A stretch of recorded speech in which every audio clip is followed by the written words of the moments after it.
problem we're going to solve today in my shop. We've got an automated drill press, got all this dead space down here, and one room to store my bits. Before we start, let me show you my old system. It worked great over the last couple of years. This is where I kept my bits. They were fine, but I have some new ideas for what we're going to do today to revolutionize things and have something that I could put over here under my drill press. With that being said, let's get started. We're going to start by cutting the casing. These are the sides. We're going to cut them to the length and width. Next up, we're going to cut the top of it and the bottom of it. We're going to make a nice rabbet on the top, and you can see the dado that's already been cut on the side to receive the lower portion. Now we're just going to glue it all together with some Type Bond 2 carpenter's glue and hold it together with brads. The purpose of the brads are to act as clamps to hold everything in together until we can secure it with screws. As you can see here, I simply countersunk the screws in to give it a nice solid foundation, so everything's secured in place moving forward and the cabinet's solid. Next up, we're going to start working on the back by measuring corner to corner just to make sure it's square, which it was. We're going to get the panel and we're going to set it on the back to lock everything into place and secure it with brads into the rabbets. We're going to start working on the drawers next. I'm using a piece of scrap wood I had around the shop here. I'm going to cut it into long strips, which are going to form the front and rear of the drawers. We're then going to go cut everything to its final length using my Rockler miter saw fence. From there, we're going to make 1/4 inch rabbets out of the bottom to receive the base of the drawers. And then we're going to make a rabbet on the rear right here to receive the back of the drawers. The last thing we're going to need is to cut our 1/4 inch bottom for the drawers. Here's all the pieces. We have the right, the left, the front, the bottom, and the back. This is what they look like all glued up and ready to go. Here's our glides we're going to use. If you haven't used glides before, all you do is you push this little plastic tab here and they come apart into 2 separate pieces.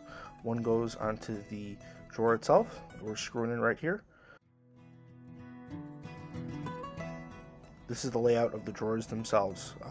You can see I marked the spacing between the drawers, which is 1 inch between each drawer.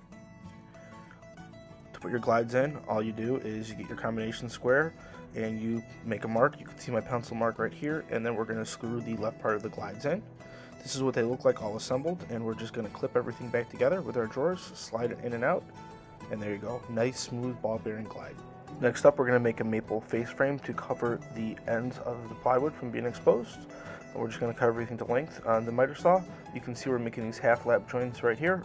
All we have to do is nibble away at the table saw with both pieces and connect everything together. With it nibbled away, we're going to pop everything together just to make sure it fits. Here's another half lap joint right down here I made, so it fits together and it's really nice and tight. We're going to put a little glue in there, press it together, and we're going to secure it with 1 screw in each joint. The screws are going to be in the face that goes up against the plywood so you won't see them. We're just going to lay the face frame on and we're just going to shoot it in place with brads. The joints came out perfectly smooth, and this is what it looks like up to this point. Next, we're going to measure for the proper width of our drawers. We're going to get our drawer faces and cut them to their final lengths. Next up, we're going to measure the height of the drawer faces. We're going to go on the table saw and we're just going to make our simple cuts with our miter fence. With the faces cut, we're going to put this decorative edge with the OG bit on our router table. We're going to use brads to initially secure the faces in place, and then we're going to secure it permanently with screws from the rear. Next up, we're going to make some wooden mounts for our wheels. We're going to put 1 wheel on the front, 1 on the right, and 1 over here on the left rear hand side. This is what it's going to look like. A piece of wood at a 90 with a 45-degree between it, and we're going to cut it from scrap wood. We're going to use an oil can to mark a nice smooth edge on it. We're going to cut it on our bandsaw and finish it up really nice on our edge sander. Then we're going to get a 1/4 inch round over bit, and we're going to round it over so it looks real nice, smooth, and professional on our router table.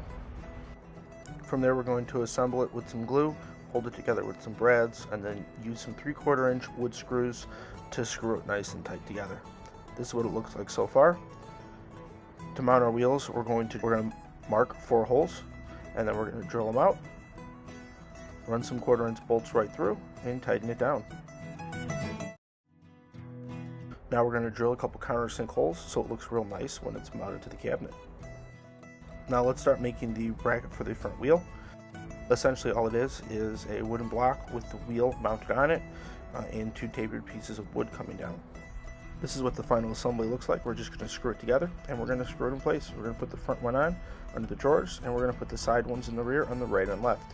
Now we're going to measure for our top. I have a couple pieces of 3/4 inch plywood. We're just going to cut down to the right size.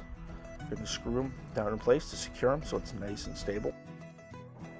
From there we're going to lay out some 3/4 inch oak flooring I have to make sure it fits. We're just going to plane it down to take the top off of it so it's nice and smooth and fresh oak, and we're just going to brad it in place. From there, I'm going to cut the edge of my track saw so it's nice and smooth. Now we're going to cut some maple to cover the edge of the oak plank up top. We're just going to cut it at a 45-degree angle, brad it in place, and we're going to screw it down. Now we're going to use this special bit I have right here to make a nice recessed hole. We're going to cut some wooden dowels to go into the holes to cover it up so it looks nice and decorative. Pound them in place with some glue. Once the glue's dried, we're going to cut them off with my saw here, and we're going to sand them nice and smooth with my Festool Rotex. To finish it up, we're going to install this nice black hardware I have here on all, and here's the finished product. You can see everything's nice and neatly stored. I'm going to have upcoming videos about some really great storage systems I came up with for these drawers. With that being said, I hope you enjoyed this video as much as I enjoyed making it for you guys. If you'd like to support my channel, I'm going to put links to the tools I use in the comments below. Please use those links to help support this channel. Don't forget to like and subscribe. Thanks for watching and have a great day.